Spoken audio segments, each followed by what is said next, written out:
ingin tahu Bapak Ibu ini masih aktif mengajar gitu ya. Nah ini SK pembagian tugas mengajar ditandatangani minimal oleh kepala sekolah dan harus ada jumlah jam mengajarnya berapa. Minimal 2 jam gitu ya, jangan 0 jam. Kalau 0 jam artinya Bapak Ibu tidak mengajar. Kalau tidak mengajar, tidak bisa mengikuti seleksi ini ya, tidak bisa lolos seleksi. Jadi harus ada jam mengajarnya dan tidak harus 24 jam ya, tidak harus, karena kita belum sampai ke perhitungan beban mengajar, belum. Kita hanya ingin mengetahui Bapak Ibu masih aktif mengajar ya. Dan yang selanjutnya terkait pembagian tugas mengajar ini juga tidak masalah kalau mapelnya berbeda dengan mapel yang dipilih saat PPG. Misalnya tadi S1 ekonomi, kemudian mapel di bidang studi PPG-nya kan berarti bisanya hanya ekonomi IPS, tapi yang paling bagus adalah ekonomi ya, S1 ekonomi, pilih PPG ekonomi. Nah, tapi saya ngajarnya di SD gitu ya, jadi SK-nya SK ngajar di SD. Itu nanti ditolak apa diterima? Nggak apa-apa, akan diterima. Yang penting masih ngajar, meskipun ngajarnya SD bukan ngajar ekonomi, nggak apa-apa ya. Jadi untuk linearitas kami hanya melihat S1 dengan pilihan bidang studinya, hanya melihat ijazah ya, prodi ijazah, program studi pada ijazah. Jadi kami tidak lihat dari yang lain, tidak lihat dari SK pembagian tugas mengajar. Ini juga mohon kepada Bapak Ibu dari BGP ya untuk dipahami bahwa SK pembagian tugas mengajar bukan untuk melihat linearitas, jadi tidak apa-apa. Oh saya ngajar BK gitu ya, saya ngajar BK, tapi saya pilih PPG-nya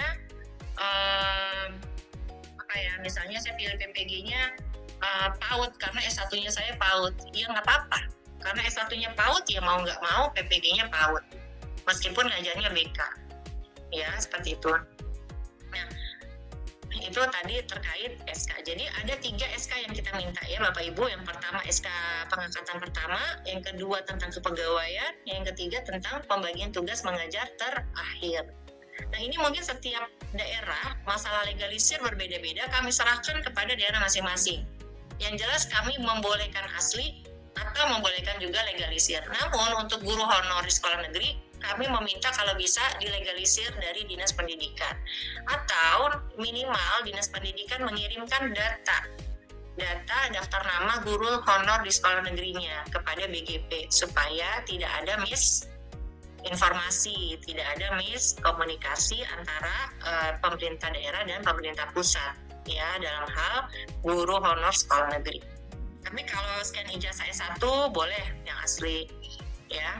Kemudian kalau PNS, P3K silakan lampirkan SK yang asli, silakan ya, tidak ada masalah. Kemudian untuk kepala sekolah tidak perlu mengupload SK pembagian tugas mengajar ya, karena kan kepala sekolah tidak mengajar, jadi silakan saja upload SK sebagai kepala sekolah. Kalau memang di SIMPKB itu Bapak Ibu terdata sebagai kepala sekolah, kan ada penandanya ya, kepala sekolah. Tapi kalau sekarang ini merasa kepala sekolah tapi ternyata terdatanya sebagai guru, ya maka mohon maaf harus melampirkan pembagian tugas mengajar sesuai dengan ketentuan.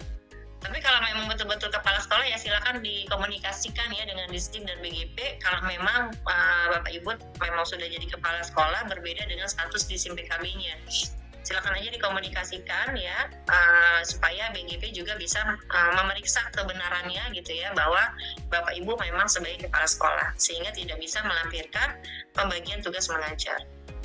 Dan yang terakhir adalah scan fakta integritas yang dibubuhi materai. Nah ini fakta integritasnya yang ada di surat edaran ya Bapak Ibu. Mohon semuanya kita berpatokan pada surat edaran gitu ya.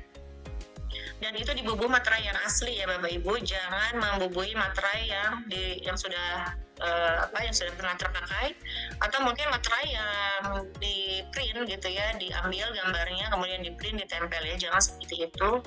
Jadi betul-betul materai yang asli ditandatangani oleh Bapak Ibu ya, yang menyatakan bahwa Bapak Ibu memang benar gitu ya, berkas yang dikumpulkan betul ada. Ini Bapak Ibu, seandainya ada hal yang ingin Bapak Ibu tanyakan, ada nomor kontak person kami, helpdesk kami, dengan nomor WhatsApp 0811 200 35041. Harapannya kita bisa bersinergi, bisa melancarkan target pendataan, pendaftaran, sertifikasi pola pendidikan profesi guru dalam jabatan di tahun ini. Terima kasih. Mohon maaf jika ada hal yang keliru. Tanya jawab nanti akan dilaksanakan setelah